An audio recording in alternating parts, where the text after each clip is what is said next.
तो आज मैं आपको एक ऐसा विज्ञान बताता हूँ, एक ऐसी टेक्निक बताता हूँ काम विज्ञान की, जिसके माध्यम से आप अपने संबंधों में स्थायित्व प्राप्त कर सकते हैं और अपने संबंधों को इतना प्रगाढ़ बना सकते हैं कि एक दूसरे का आकर्षण कभी जीवन में खत्म होगा नहीं।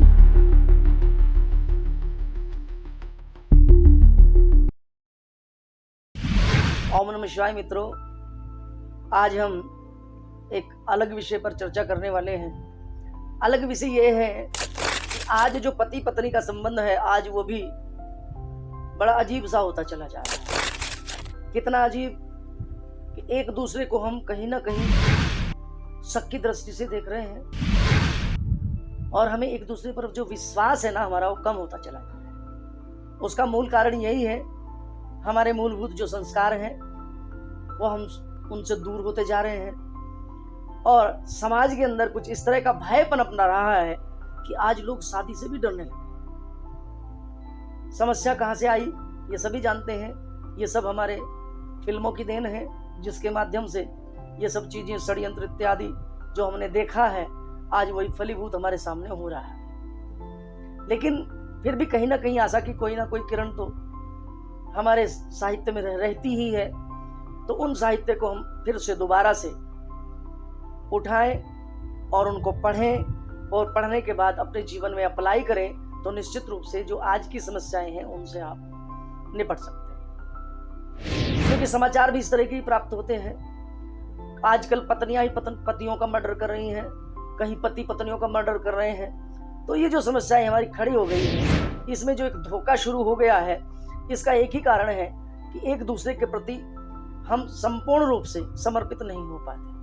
हम एक दूसरे के प्रति समर्पण नहीं कर पाते और जब हम समर्पण नहीं कर पाते हैं, तभी कहीं ना कहीं हमें इन सब चीजों का सामना करना पड़ता है। तो उसके लिए हम क्या करें? आज मैं ऋषि वात्स्यायन की जो एक पुस्तक है कामसूत्र, तो कामसूत्र की कुछ चीजों का मैं आज आपको एक हवाला देता हूं। अगर आप इस अभ्यास को अपने जीवन में करना शुरू कर देंगे तो निश्चित रूप से मान करके चलिए, तो आपका जो जीवन है वो बड़ा सरलता से गुजर जाएगा, सरलता से पार हो जाएगा और आपके जीवन में जो मधुरता है वो बनी रहे। उस मधुरता को हम कैसे लेकर के आए, उस मधुरता को हम कैसे प्राप्त करें, मैं आपको इस बात के बारे में आज चर्चा करते हैं ऋषि वात्स्यायन की पुस्तक को लेकर।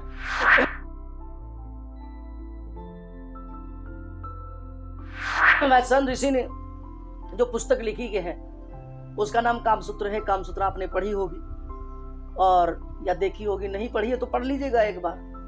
आपको बहुत सारी ऐसी चीजें उसमें मिल जाएंगी जिससे आप अपने जीवन को अच्छा बना सकते हैं। क्योंकि इस भागदौड़ की जिंदगी में हम हर काम भाग दौड़ते हुए ही करते हैं। ऐसे ही पर्सनल लाइफ भी हमारी हो गई है, वहां भी हम भाग दौड़ की जिंदगी ही जी रहे हैं और हम उन सब चीजों का हमें पता ही नहीं है कि हमें कब, कहां, कैसे ये सब चीजें करनी चाहिए। क्योंकि हमारे ऋषियों ने तो सारी चीजें दी हैं कि कौन सी तिथि हमें छोड़नी चाहिए, कौन सा दिन हमें छोड़ना चाहिए, कौन सी ऋतु हमें छोड़नी चाहिए, कब हमें छोड़ना चाहिए, कब हमें इसको करना चाहिए। उन चीजों पर हम नहीं जाते हैं, तभी हम समस्याओं में गिर जाते हैं। तभी हमारी संतानें इस तरह की आ जाती हैं कि हम उनको समझ ही नहीं पाते कि ये हो क्या रहा है। क्यों? क्योंकि हर चीज का निर्धारण जो है हमारी प्रकृति ने हमारे लिए किया है और अगर हम प्रकृति के हिसाब से चलते हैं तो फिर कोई दिक्कत होती ही नहीं है। लेकिन हम सब प्राकृतिक तरीके से हम सब चीजों का इस्तेमाल नहीं करते, इसलिए हम कहीं ना कहीं प्रकृति से दूर होते जा रहे हैं और उनका भयावह परिणाम हमारे सामने आता चला रहा है। तो हम क्या करें?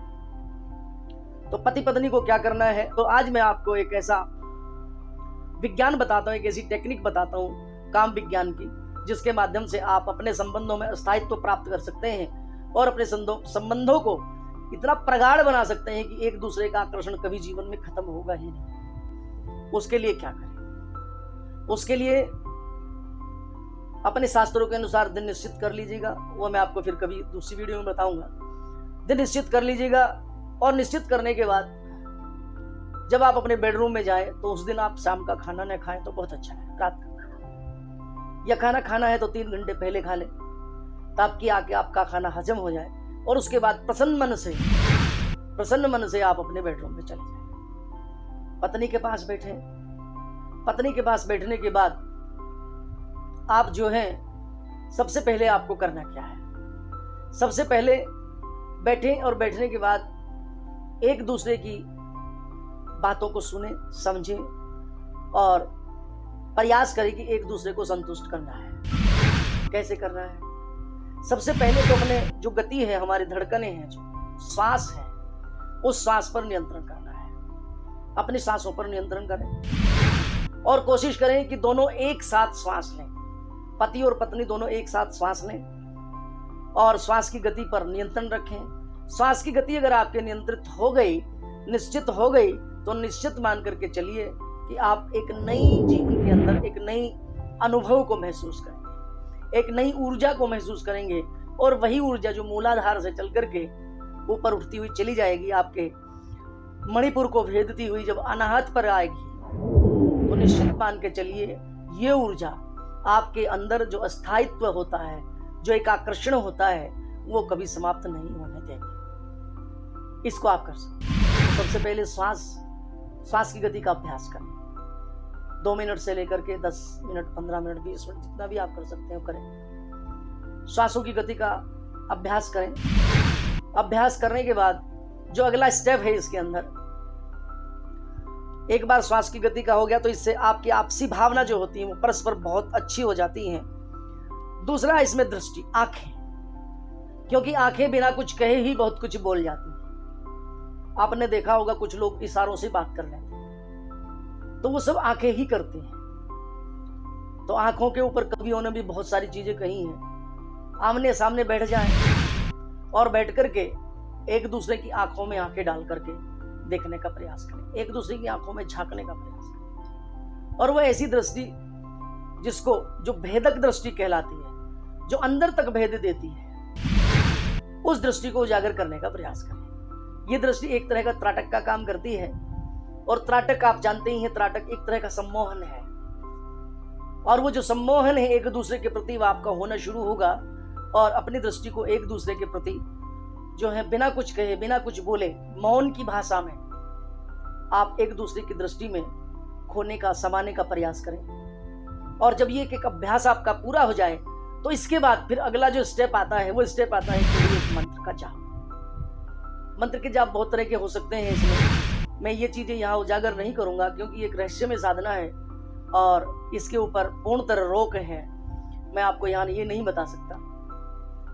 तो मंत्र कर लें, मंत्र नहीं कर सकते तो आप क्या करें कि संगीत जो आप दोनों को आता हो या कोई गीत आपको आता हो या कोई गाना आता हो, तो उस गाने को आप एक साथ ध्वनि और प्रतिध्वनि के रूप में आप उसको गाएं। जब आप ये सब करेंगे तो एक दूसरे के प्रति आपका जो भाव है, आपका जो आकर्षण है, आपके दिल के जो तरंगे हैं, आपके जो अंतरात्मा की आवाज है, वो निश्चित रूप से एक दूसरे तक जाएगी और एक दूसरे को प्रभावित करेगी। तो उसका आप ध्यान करें। और इसके बाद क्या होता है, इसके बाद स्पर्श की बात आती है। आप एक दूसरे को स्पर्श करें। स्पर्श इस तरह से बड़े कोमल हाथों से एक दूसरे को स्पर्श करें और ऐसा स्पर्श करें कि एक दूसरे को महसूस हो, एक दूसरे को महसूस हो कि हाँ, मेरे शरीर के अंदर एक विशेष तरह की ऊर्जा का विस्फोट हो रहा है। और निश्चित रूप से आप ये महसूस करेंगे, निश्चित रूप से आप उसको महसूस करेंगे।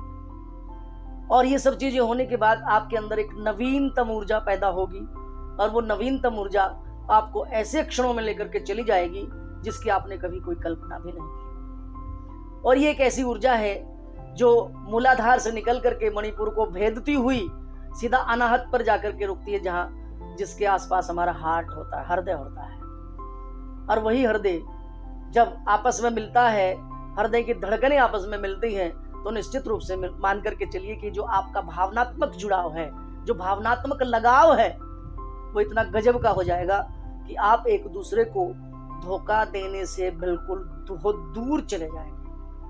आप सोच भी नहीं सकते कि मैं अपने जीवन साथी को धोखा दे सकता हूँ। आज इसके बारे में सोच भी नहीं सकते। ऐसा भावनात्मक जो जुड़ाव है वो आपके पास आना शुरू हो जाएगा और एक दूसरे के प्रति मान सम्मान की भावना बढ़ेगी, परस्पर प्यार आपका बढ़ता चला जाएगा और एक तरह का विशेष आकर्षण वो होता हुआ चला जाएगा और इतना प्रगाढ़ होता हुआ चला जाएगा। जैसे हंसों के बारे में आपने सुना है कि हंस का जब जोड़ा कभी बिछड़ जाता है तो वो कभी दूसरी शादी नहीं करते, वो दूसरी हंसनी नहीं लाते, वो अपने आप को ही खपा देते हैं, वो भी थोड़े दिन के बाद चले जाते हैं। अगर वो निकल गया तो वो हंसनी भी चली जाएगी, हंस चला गया तो हंसनी चली जाएगी, हंसनी चले गए तो हंस भी थोड़े दिन के बाद चला जाता है। लेकिन वो उनका एक जो आकर्षण है वो अस्थायित्व होता है, वो बना रहता है। तो इस तरह से अगर आप अपने प्रेम संबंधों को लेकर के चलते हैं, एक नई ऊर्जा आप प्राप्त कर लेंगे और उस नई ऊर्जा के माध्यम से आप अनेकों अनेक लाभ देखेंगे।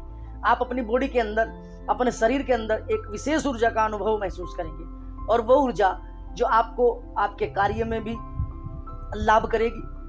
क्योंकि कितने भी आप ज्यादा प्रसन्न हो, कितनी भी ज्यादा आपको तनाव हो, कितनी भी ज्यादा आपको थकान हो, या कितनी भी ज्यादा आपके आपस में संबंध खराब हो, लेकिन जैसे ही आप इन जो मैंने टेक्निक बताई है इनका अगर आपने अभ्यास कर लिया तो जीवन में मधुरता निश्चित रूप से आएगी, निश्चित रूप से आएगी, ये मान करके चलिए। तो वीडियो कैसी लगी आपको अपने कमेंट करें, अच्छी लगे तो लाइक करें, शेयर करें। धन्यवाद।